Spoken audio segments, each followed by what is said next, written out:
Tonight, let me tell you a story that is not loud with battles or storms, but quiet with footsteps in the evening and the soft glow of lanterns. It is a story that has been told in tea shops, in courtyards, and beside rivers, where people wonder how strangers become friends and how friends become companions for life. Some say the answer lies with a gentle, old man, Yue Lao, who is sometimes called the matchmaker of the moon. He does not rush or command.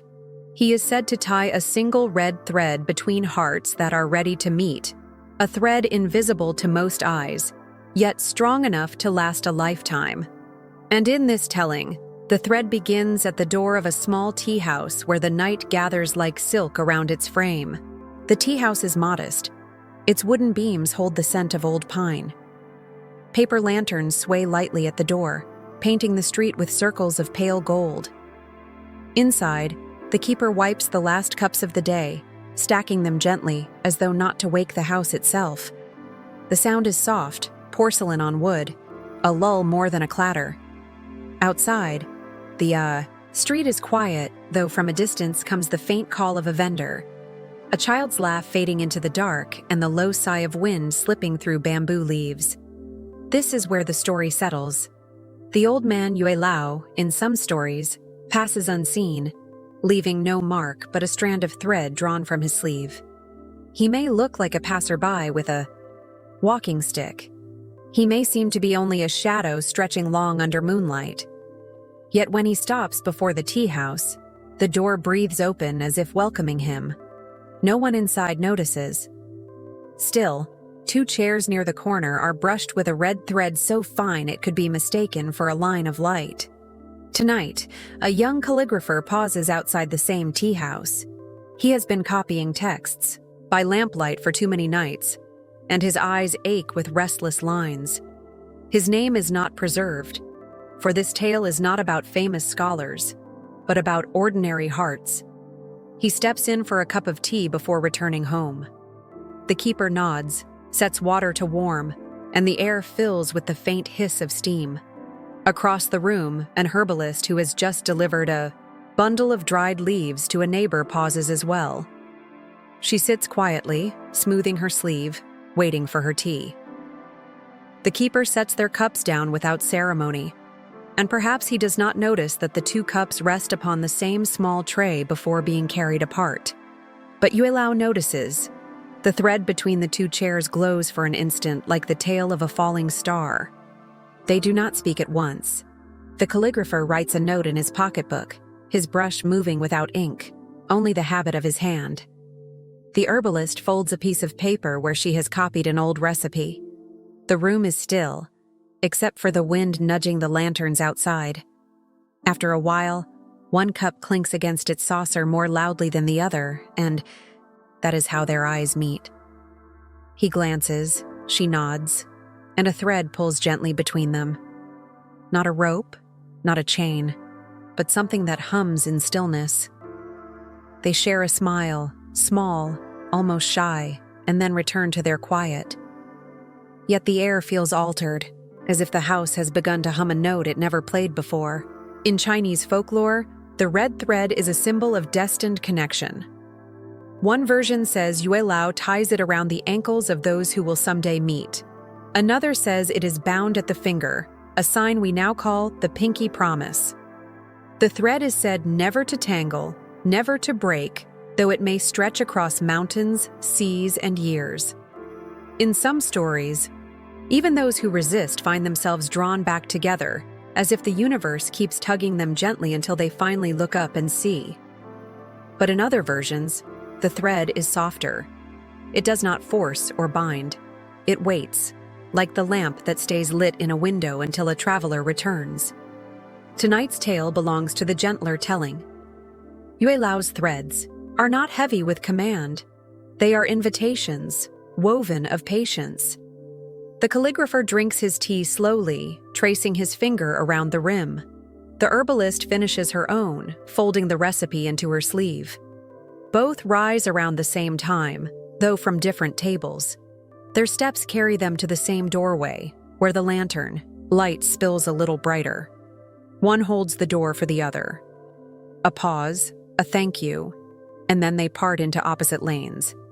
It might have been nothing, yet the red thread sways in the air as they leave, still holding them across distance.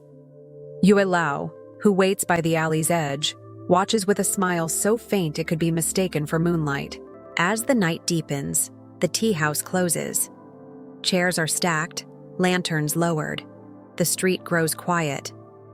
But if one listened closely, one might imagine a whisper, as if silk threads brushed gently along the stones. The sound is not frightening. It is soft, like pages turning. Somewhere, the calligrapher reaches home and feels less weary than usual. Somewhere else, the herbalist lights a small lamp and notices the room feels warmer, though no fire has been stoked. These are the ways of Yue Lao's work, small shifts, like tides beneath a calm sea. Nothing grand, nothing loud, but sure enough to steady restless hearts. And so, part of the story comes to rest here. The night outside is wide and calm. The moon sits above, round and reassuring, and the lanterns sway as though nodding. In the hush, the red thread holds, quiet and unbreakable, waiting for morning. By morning, the tea house lane is bright again, filled with footsteps and carts. The calligrapher rises earlier than usual, his brush steady in his hand, though he cannot name the reason. The herbalist ties her bundles more neatly, humming under her breath as she sets out for the market. Neither thinks much of the other encounter, yet in the quiet of their work, both notice a faint warmth, as if a lantern has been lit somewhere deep inside. The red thread, though unseen, carries its silent pull. Yue Lao, in the older tales, is never in a hurry.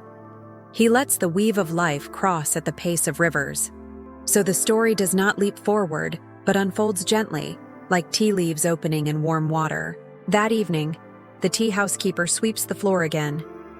The chairs are returned to their places. He notices nothing unusual.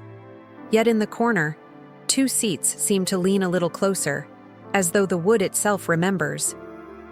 Soon enough, the herbalist returns with a parcel of herbs meant for the keeper's wife, who has a cough. The calligrapher, finishing his errands, steps in again for a cup before heading home. Their eyes meet once more, and this time the thread hums like a string plucked on a zither.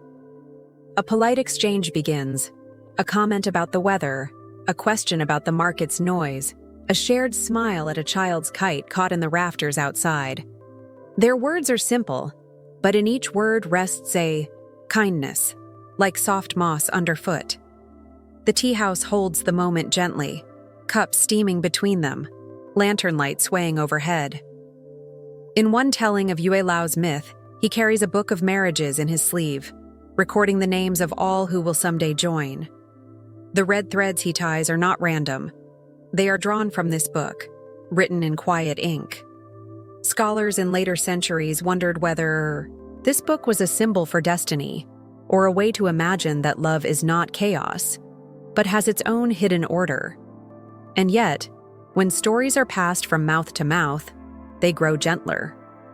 Some say Yue Lao does not decide everything. He only sets the thread in place, and it is up to people to meet it with patience. A thread is nothing if left slack in the dark. It becomes strong only when kindness travels across it, like breath across a flute. So the herbalist and the calligrapher begin to notice each other more often. Sometimes she leaves a note folded under the tea house door, with a small sketch of a plant and its meaning. Sometimes he copies a poem onto scrap paper, leaving it by her seat if he knows she has passed. The notes are not declarations, not urgent cries, but gentle lanterns lit in the dusk. One says simply, "The chrysanthemum endures cold nights." Another replies, "The brush endures steady hands." The keeper smiles at these tokens, though he says nothing. In many towns, it was believed that tea houses were crossroads of fate, where travelers met, helpers, and helpers met friends. Perhaps Yue Lao lingered near these doors more than any others, for here, strangers found a reason to pause. The city around them continues as always. Festivals pass, Drums echo at New Year, and lanterns float upon the river like stars fall into water. The herbalist ties wishes to a peach branch. The calligrapher writes scrolls to hang above doorways. They do not walk together yet, but their paths often cross in the crowd, where the thread gleams faintly, tugging them back into sight of one another. People speak of destiny as if it were thunder or lightning, sudden and fierce. Yet here, destiny is a soft repetition, a gentle echo, until hearts are steady enough to listen. The red thread is patient. It does not rush the river. It flows with it. In the wider folklore of East Asia, the red thread has traveled beyond China. In Japan, it is often said to bind the little finger, a reminder of promises kept. In Korea, some believe the thread shines most clearly under moonlight. Each telling adds a shade of tenderness, but the core remains. Human lives are not scattered leaves, but woven strands. When listeners hear these tales, they do not imagine a force that steals choice, but one that offers reassurance, that even in wide cities, even across seas, someone's path may bend, gently toward one's own. The old man Yue Lao becomes less a ruler of fate, more a quiet neighbor, offering threads like a tailor mending a tear. One evening, when rain falls softly against the teahouse eaves, the herbalist lingers longer than usual. The calligrapher, too, delays his walk, listening to the patter on the street. The keeper lights one extra lantern for warmth. The two begin speaking more freely. She tells of her grandmother, who once traced healing recipes by memory. He recalls his teacher, who said each character must breathe like a living being. Their stories drift like steam above their cups, mingling in the warm air. They do not notice how close their chairs have drawn, or how the red thread, unseen, now arcs between their hands on the table. Yue Lao, waiting outside under his umbrella, need not tug the string. It hums gently on its own. The rain slows, and so does their speech.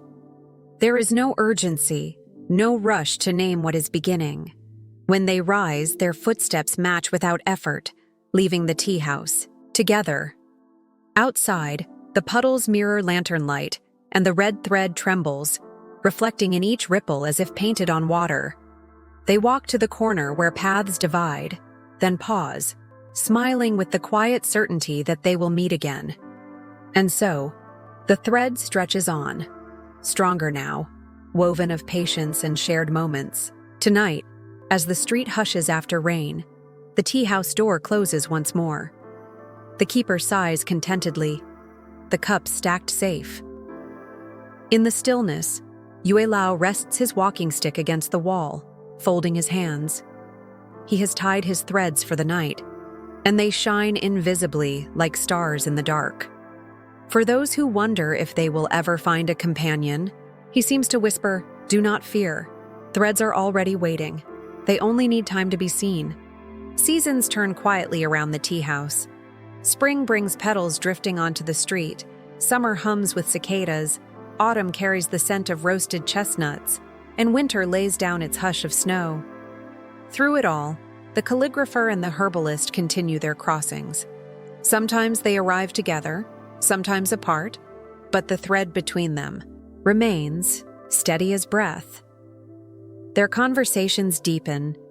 They speak of daily worries, of how ink sometimes refuses to flow, of how a bitter root must be balanced with a sweet one, of neighbors who laugh too loudly, and of the small joys hidden in the ordinary.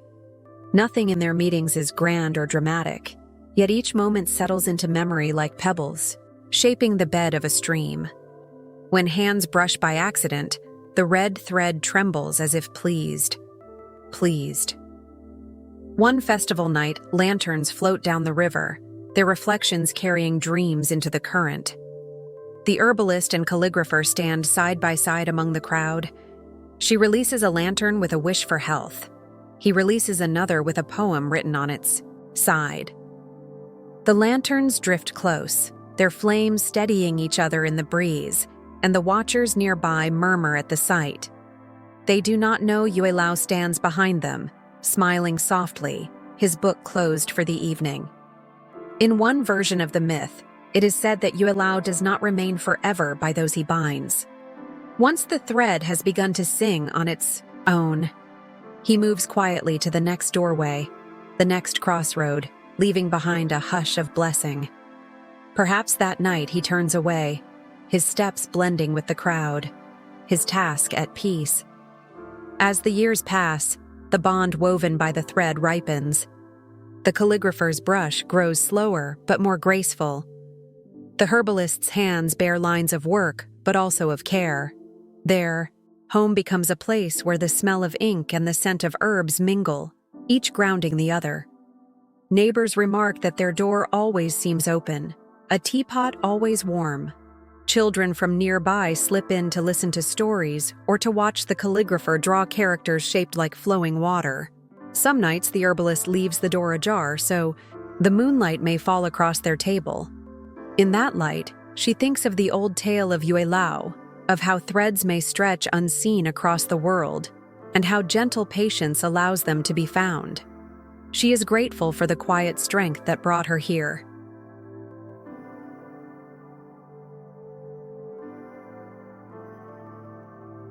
No surprise, for Yue Lao is called the Old Man Under the Moon, the witness of promises, the soft companion of midnight vows. Scholars trace the earliest references to stories recorded during the Tang dynasty, when poets wrote of unseen cords guiding lovers across impossible distances. Later tales told of young couples who resisted arranged matches yet still found each other, their defiance softened into trust by the patient pull of the thread. Even in modern times, the image endures. Couples walk across bridges at festivals, tying ribbons to railings in honor of the legend. Brides wear touches of red as a symbol of enduring connection. The thread has left the old book and entered daily life, becoming less a mark of fate and more a comfort, that bonds built in kindness are strong enough to last. Listeners sometimes ask, is the thread real? The answer, gently, is yes and no. It may not be seen by the eye, yet it can be felt by the heart. When a letter arrives at the right moment, when a smile lingers longer than expected, when two lives move side by side without forcing, the thread is already there. Yue Lao's work is not to force destiny, but to remind us that patience and kindness weave the strongest cords. The Teahouse door, where this story began, becomes a symbol. Every doorway may be such a place, every meeting a chance for threads to touch. Perhaps even in our own lives, there are threads stretching quietly, waiting for us to notice them under the lantern light. One evening, much later, the couple sit again in the tea house, their hands resting together on the table. The keeper, older now, pours their tea with a smile. Outside, lanterns sway in the night wind, painting the street with soft circles of gold. The air is calm. The thread, unseen but present, hums like a lullaby string. The calligrapher traces a character on the table with his fingertip. Home. The herbalist nods, pressing her palm gently over his. Yue Lao may be far away by now, but his gift endures, not as a miracle beyond reach, but as a whisper close enough to touch. And so the story closes, not with thunder or grand display, but with the assurance that love, when woven with patience, becomes a quiet hearth that no wind can extinguish. The red thread at the tea house door is not only their tale, but a gentle reminder for anyone who listens tonight. Bonds are waiting, sometimes just beyond sight, always ready to be tended with kindness. If you wonder whether you walk alone, remember Yue Lao's threads. They cross mountains and seas, they cross crowded cities and hushed villages, and they do not break. They may take time, they may wait until hearts are calm enough, but they are already there, humming like lanterns in the dark. The night deepens now. Imagine the lanterns swaying softly, the cups cooling on the table, the street fading to stillness. The moon watches from above, steady and round. Let its light remind you that connections are patient, that your own thread is safe, strong, and quietly guiding. Breathe slowly. Let the hush of the tea house close around you. In this calm, every thread is a promise, and every promise rests gently until morning. Thank you for listening to this tale of Yue Lao and the red thread of fate. If you enjoyed this bedtime story, remember to subscribe for more gentle myths and folklore. For now, may your own night be quiet, your dreams soft, and your heart at peace. Good night.